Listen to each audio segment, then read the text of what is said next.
नमस्कार आप सबको। आज एक बहुत ख़ास दिन है, आज बहुत सारे झोला भर के आज त्योहार हैं। आज विशु है, बिहू है, अंबेडकर जयंती है, बैसाखी भी है, रमज़ान का पवित्र महीना चल रहा है और कुछ ही घंटों में गुड फ्राइडे भी शुरू हो जाएगा। इसके अलावा भी मुझे कई दोस्तों ने बताया कि और भी अलग-अलग क्षेत्रीय जो त्योहार हैं, जो ख़ास दिन हैं, वो आज के दिन हैं और शायद यही एक ऐसी चीज़ है जो हमें बताती है कि भारत कैसे विविधताओं में एकता वाला देश है। हमारा एक ऐसा देश, बेहद सुंदर देश, बहुत खूबसूरत देश, बेहद हसीन देश, जिसमें इतनी सारी विविधताएँ, एक ऐसा गुलशन जिसमें अलग-अलग रंगों के फूल खिले और खिलते रहे। पिछले न जाने आज़ादी के बाद का इतिहास देखें तो 75 साल, लेकिन उससे पहले सैकड़ों साल से भारत में इस तरह से विविधताओं के फूल खिल रहे हैं और विविधताओं में हमेशा हमने एकता की तलाश की। यानी कि यूनिफ़ॉर्मिटी, एकरूपता नहीं बल्कि एकता। यानी एकरूपता में एकता नहीं। यूनिफ़ॉर्मिटी कहा जाता है एकरूपता, यानी सब एक जैसे दिखें और तब एकता होगी। हमारे यहाँ एक यूनिफ़ॉर्मिटी में नहीं, डाइवर्सिटी में एकता है, यानी विविधता में एकता। ऐसा लगता है कि भारत की विविधता को और भारत की एकता को, दोनों को नज़र लग गई है। पिछले कुछ दिनों में जिस तरह से लगातार हिंसा, इसके अलावा नफ़रत, इसके अलावा सांप्रदायिक बँटवारे की जो एक लहर आ गई है, एक मैं कहूँगी लहर से ज़्यादा सुनामी आ गई है। मैं हैरान हूँ, मैं परेशान हूँ, कुछ दिनों के लिए देश से बाहर थी। जब देश में वापस आई तो ऐसा लगता है कि मेरा देश अब मुझे पहचान में नहीं आ रहा है। और मैं ये कह रही हूँ इस सब के बावजूद, जबकि लगातार पिछले कुछ सालों से हम ये देख रहे हैं, जब से 2014 से मैं ख़ासकर इसको रेखांकित करना चाहती हूँ कि 2014 में नरेंद्र मोदी की पहली सरकार आने के बाद से देश लगातार बदलता रहा। फिर 2019 में 14 के बाद 2019 में जब वो बड़े मैंडेट के साथ चुन के आए, जब हमने देखा कि भारत का जो एक बुनियादी ढाँचा है, जो बुनियादी स्ट्रक्चर है, उसके साथ छेड़छाड़ करने की लगातार कोशिश की जाती रही और कानूनी तरीके से कानून का रास्ता अपनाकर गैर कानूनी काम करना, यानी कि संविधान का रास्ता अपनाकर संविधान विरोधी कार्य करने की, एक्शन लेने की लगातार उन्होंने नीतियाँ बनाने की कोशिश की। और ऐसा लगता है कि अगर ये सब कुछ काफ़ी नहीं था, तो अब ख़ासकर हम ये देख रहे हैं कि जो हिंदू त्योहार हैं, उनको किस तरह से एक एक तरह से हथियार के तौर पर, एक वेपन के तौर पर इस्तेमाल करके एक ख़ास समुदाय को, अल्पसंख्यक समुदाय को चिढ़ाने की, उन्हें एक तरह से बुली करने की, एक तरह से उन्हें कॉर्नर करने की जो पूरी कोशिश है, उसको लगातार देखा जा रहा है और ऐसा लगता है कि पूरे देश पर एक तरह के ख़ास रंग, एक ख़ास विचारधारा, एक ख़ास तरह की राजनीति के जो लोग हैं, उनका कब्ज़ा हो गया है और लगातार जो जिस तरह की भावनाएँ पैदा की जा रही हैं, देश के बहुसंख्यक समुदाय के मन में, वो ये है कि हिंदू खतरे में है। आप ये सोचिए कि 130-140 करोड़ लोगों के देश में जहाँ 100 करोड़ हिंदू हों, वहाँ ये बताया जा रहा है कि हिंदू खतरे में हैं। यानी और ये सबसे ज़्यादा हैरानी की बात ये है कि कैसे हिंदू समुदाय के एक तबके के मन में ये भावना कैसे आ गई है कि वो खतरे में हैं या उनका कल्चर खतरे में है या उनकी सभ्यता खतरे में है। ये कैसे कामयाब कैसे हो पा रहा है ये समूह, ये देखने वाली बात है। अभी ट्विटर टाइमलाइन पे आप जाइए, फ़ेसबुक पे देखिए तो रोते-बिलखते, तड़पते, अपना घर खोते, अपनी जान खोते, अपना मान खोते, अपना सम्मान खोते मुसलमान, औरतें और पुरुष दोनों आपको नज़र आ जाएँगे। क्या इसी तरह का भारत बनाने की बात हुई थी? क्या इसीलिए हम आज़ाद हुए थे? क्या इसीलिए हमने आज़ादी की लड़ाई लड़ी थी कि हम इस तरह का भारत बनाएँगे? आज मैंने सोचा कि क्यों ना आपके साथ यहाँ जुड़कर मैं एक एक हार्ट टू हार्ट, एक दिल से दिल को से बातचीत करने की कोशिश करूँ, क्योंकि पत्रकारिता तो ज़ाहिर है मैं रोज़ करती हूँ, रोज़ आपको सूचित करने का काम करती हूँ। लेकिन आज एक भारतीय नागरिक के तौर पर जो मेरे मन में जिस तरह की एक जो चीज़ कचोट रही है, सोचा कि आप तमाम लोगों से मैं बाँटने की कोशिश करूँ। लाखों की तादाद में द वायर के दर्शक हैं, मेरे फ़ेसबुक पेज से भी आप तमाम लोग जुड़े हुए हैं और मैंने हमेशा पारदर्शिता बरतने की कोशिश की। हमेशा, कभी भी आप ये देखिए कि मेरी जो पेशेवराना ज़िंदगी है और निजी ज़िंदगी है, मैं बहुत ज़्यादा फ़र्क इसमें कभी नहीं रखा। हमेशा अपने दर्शकों के साथ, आप तमाम लोगों के साथ मैंने एक पारदर्शिता बरती है। अपने जीवन में मेरा पेशेवराना और निजी दोनों ज़िंदगी, जिस तरह की मैं विचारधारा अपनी अपनी प्राइवेट लाइफ़ में, अपनी निजी ज़िंदगी में बरतती हूँ, वैसा ही मैं अपनी पेशेवराना ज़िंदगी में भी आपके साथ पेश आती हूँ। और यकीन जानिए, विश्वास कीजिए, एक भारतीय नागरिक के तौर पर मैं बेहद तकलीफ़ में हूँ। एक पत्रकार के तौर पर रिपोर्टिंग कर रही हूँ, दिल पे पत्थर रख के सब कुछ बता रही हूँ आपको, लेकिन मन में जो एक तरह का दुःख है, जो मन में एक तरह का दर्द है, सोचा कि आपके साथ बाँटा जाए। मैं जानती हूँ कि बहुत सारे मेरे दर्शक जो कि रमज़ान में अभी रोज़े रख रहे हैं, बहुत सारे ऐसे दर्शक हैं मेरे जो जो उन लोगों का एक तरह से आदर करते हैं या तमाम धर्मों के जो त्योहार हैं, जो पवित्र मौके हैं, उनका सम्मान करते हैं, वो इसको देखकर बहुत दुःख में हैं। मेरे पास लंबे-लंबे ईमेल्स आ रहे हैं उन लोगों के, जो इस्लाम धर्म के मानने वाले लोग नहीं हैं, उनको सीधे तौर पर परेशान नहीं किया जा रहा, लेकिन वो बेहद दुखी हैं। जो देश में फ़िलहाल माहौल है, उसको लेकर बेहद दुखी हैं। लेकिन सबसे बड़ी मेरी शिकायत है कि जब आप मुझे ईमेल लिख रहे हैं या मुझे लंबे-चौड़े मैसेजेस लिख रहे हैं, सोशल मीडिया के ज़रिए मुझ तक पहुँचने की कोशिश कर रहे हैं, क्या आपने ये कोशिश की अपने पड़ोसी को बताने की? क्या आपने ये कोशिश की अपने जो आपके साथ काम करने वाले लोग हैं, कोवर्कर हैं उनके साथ, कोवर्कर्स के साथ आपने बताने की, दफ़्तर में जो आपके पड़ोस में बैठा हुआ व्यक्ति है, जो अल्पसंख्यक समुदाय से आता है, क्या आपने उसके साथ ये बाँटने की कोशिश की? मैं ये जानने की कोशिश करती हूँ कि आखिर जो ये कहा जाता है कि जो साइलेंट मेजॉरिटी है, यानी कि जो खामोश है बहुसंख्यक समुदाय, जिसकी इस तमाम हिंसा को, इस तमाम जो सांप्रदायिक बँटवारा है, उसको लेकर उसकी हामी नहीं है, उसको मंज़ूरी नहीं है, वो इसको कबूल नहीं करता, तो आखिर ये जो साइलेंट मेजॉरिटी है, ये कब तक साइलेंट रहेगा? मैं आज आपसे यही सवाल पूछना चाहती हूँ कि आप किस मौके का, किस लम्हे का, किस क्षण का आप इंतज़ार कर रहे हैं, जब ये कहेंगे आप कि बहुत हो चुका और अब जो ये साइलेंट मेजॉरिटी है, वो साइलेंट नहीं रहेगी। ये कैसे पता चलेगा कि ये जो साइलेंट मेजॉरिटी है, ये मेजॉरिटी है या माइनॉरिटी है? ये कुछ हज़ार लोग हैं, कुछ लाख लोग हैं, कुछ करोड़ लोग हैं या उससे ज़्यादा लोग हैं?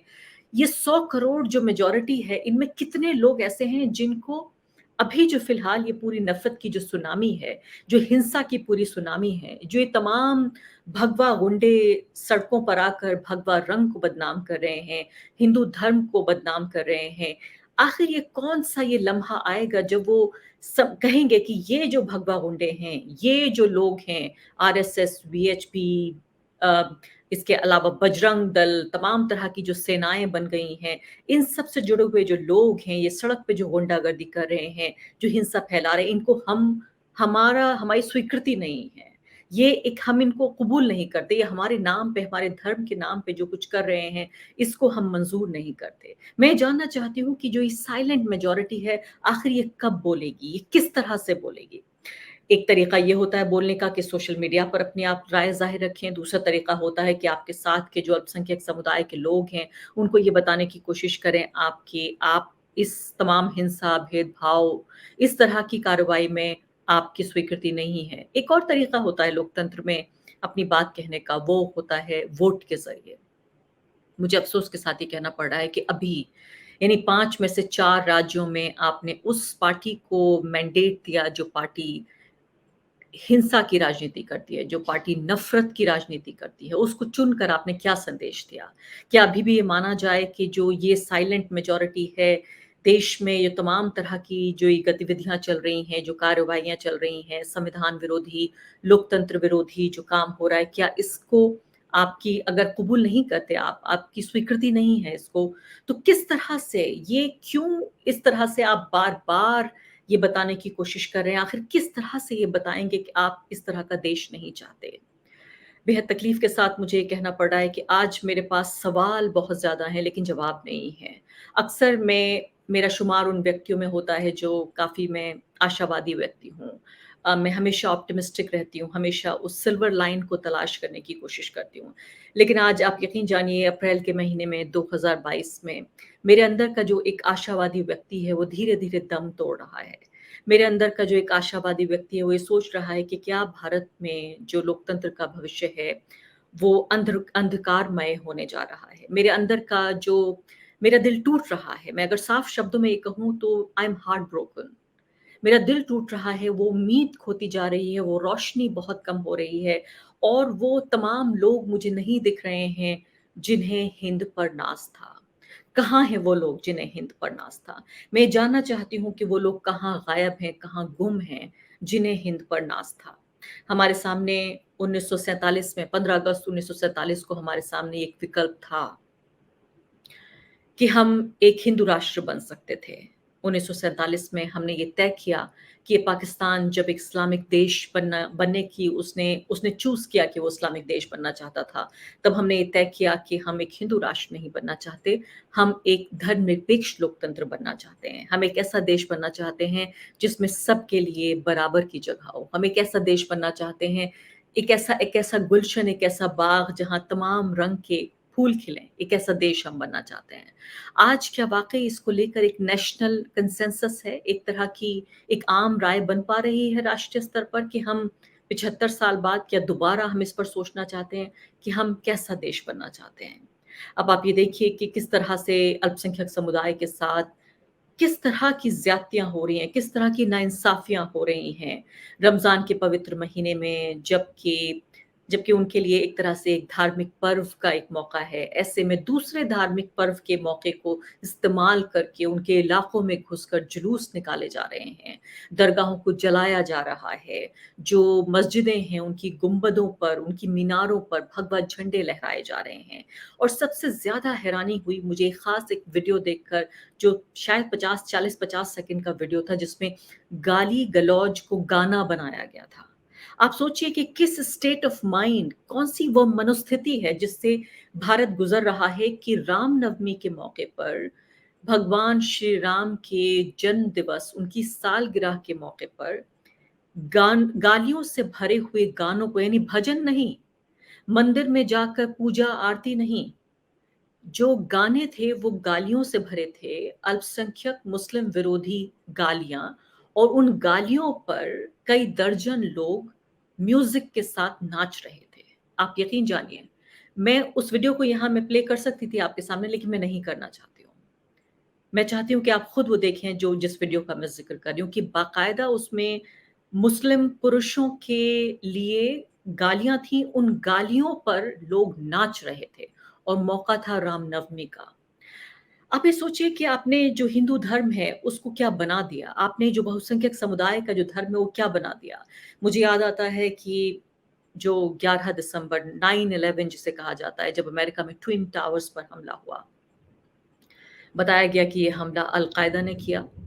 उस हमले के बाद पूरी दुनिया में एक तरह से मुस्लिम विरोधी लहर आ गई क्योंकि ये माना गया कि जो मुस्लिम धर्म है वो आतंकवाद को का समर्थन करता है। पूरी दुनिया में मुस्लिम धर्म के मानने वाले लोगों के खिलाफ एक पूरी मुहिम चली। जहाँ-जहाँ दाढ़ी वाले, टोपी वाले लोग देखे गए, जहाँ-जहाँ बुर्का ओढ़े हुए या हिजाब ओढ़े हुए औरतें देखी गईं, उनको लेकर एक अलग तरह की पूरी नफ़रत का सामना करना पड़ा। उन तमाम लोगों का जिनका कि 11 दिसंबर 2001 के हमले से कोई लेना-देना नहीं था।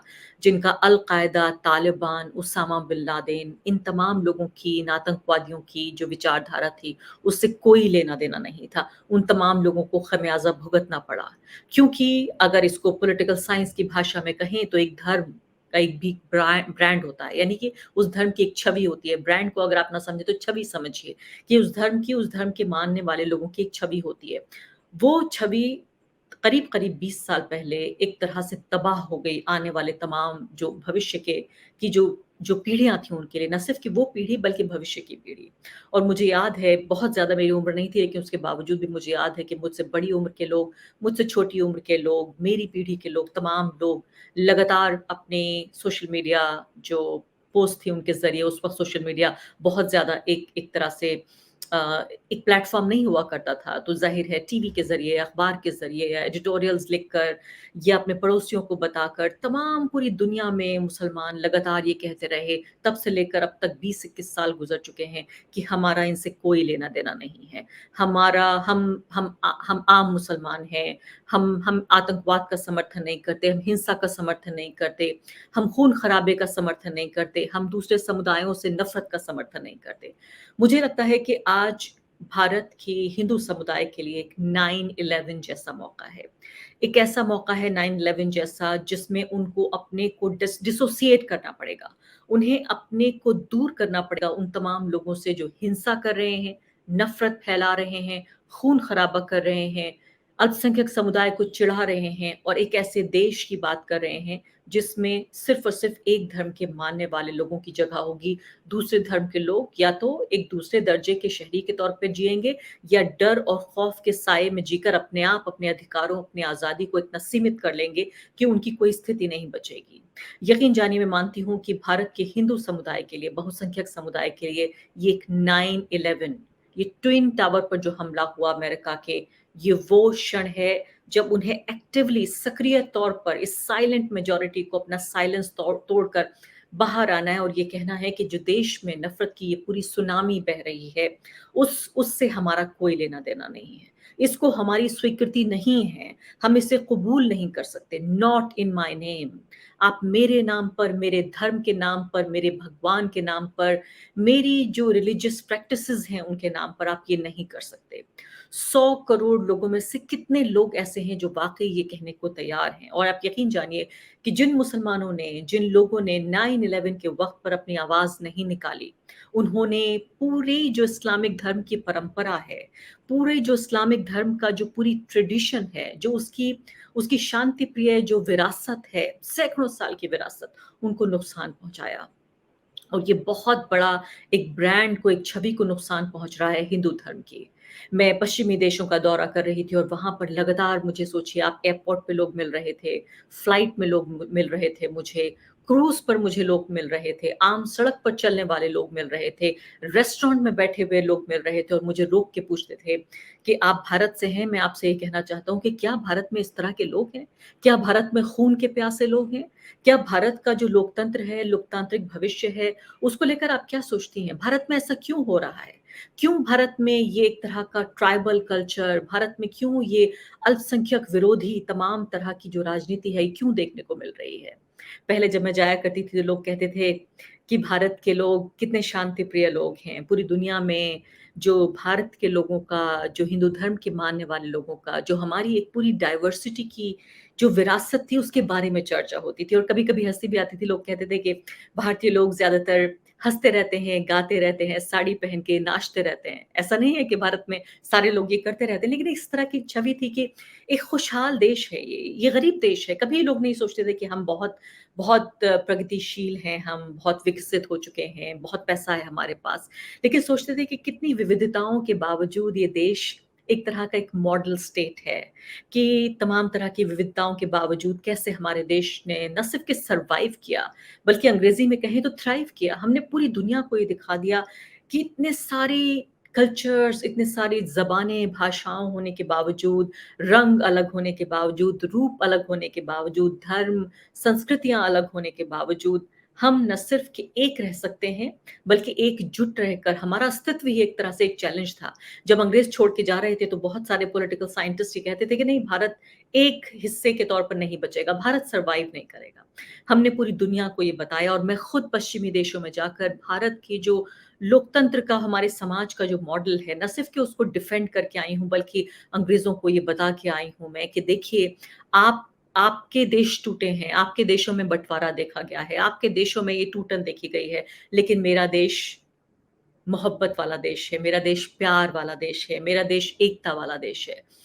मुझे बहुत अफ़सोस के साथ कहना पड़ रहा है कि अब जो भारत का जो ब्रांड था, वो उस ब्रांड को जिस तरह से धूल में मिल रहा है ये ब्रांड, मेरे लिए ये कहना बहुत मुश्किल हो रहा है कि वाक़ई में जो जो भारत का जो लोकतांत्रिक ये मॉडल है, उसे मैं डिफेंड कर पा रही हूँ या नहीं। एक बहुत ही अपोलोजेटिक, एक माफ़ी की मुद्रा में मैंने तमाम लोगों से बातचीत की, जो भारत की एक अलग तरह की छवि को देख रहे हैं। मैं आप तमाम लोगों से ये गुज़ारिश करना चाहती हूँ कि जो ये साइलेंट मेजॉरिटी है, वो बाहर आए, वो अपनी बात को सामने रखे और आपके लिए जो एक 9/11 का ये क्षण है, उसको आप इस्तेमाल कीजिए भारत की छवि को बेहतर बनाने के लिए। इसके अलावा जो हिंदू धर्म है, उसकी छवि को एक तरह से रिक्लेम करने के लिए, दोबारा उस पर अपना हक जताने के लिए और साथ-साथ मैं अल्पसंख्यक समुदाय के, मुस्लिम समुदाय के लोगों से भी ये कहना चाहती हूँ कि एक बुरा दौर है, लेकिन ये दौर है। ये मुझे नहीं लगता कि ये एक ऐसा वक़्त है जो हमेशा रहेगा, ये दौर है, ये गुज़र जाएगा, ये आँधी है, चाहे ये सुनामी ही सही लेकिन ये थम जाएगी। इससे नुकसान ज़रूर देखने को मिलेगा लेकिन एक बार जब ये सुनामी थम जाएगी तब हम ये देखेंगे कि वापस दोबारा हम रिवाइव कर रहे हैं, उसी देश की तरफ जहाँ हम रहते थे या हो सकता है मैं उम्मीद कर रही हूँ एक बेहतर देश की तरफ। मैं चाहती हूँ आप तमाम लोग कमेंट्स में लिखकर अपनी राय ज़ाहिर करें और मुझे बताएँ कि आप क्या सोचते हैं इसके बारे में कि कैसे आपके पास क्या ऑप्शंस हैं, आपके पास क्या राय है, क्या विचार है कि कैसे इस नफ़रती हिंसक सुनामी से कैसे लड़ा जा सकता है? मैं आप तमाम लोगों की राय जानना चाहती हूँ आज। शुक्रिया बहुत-बहुत।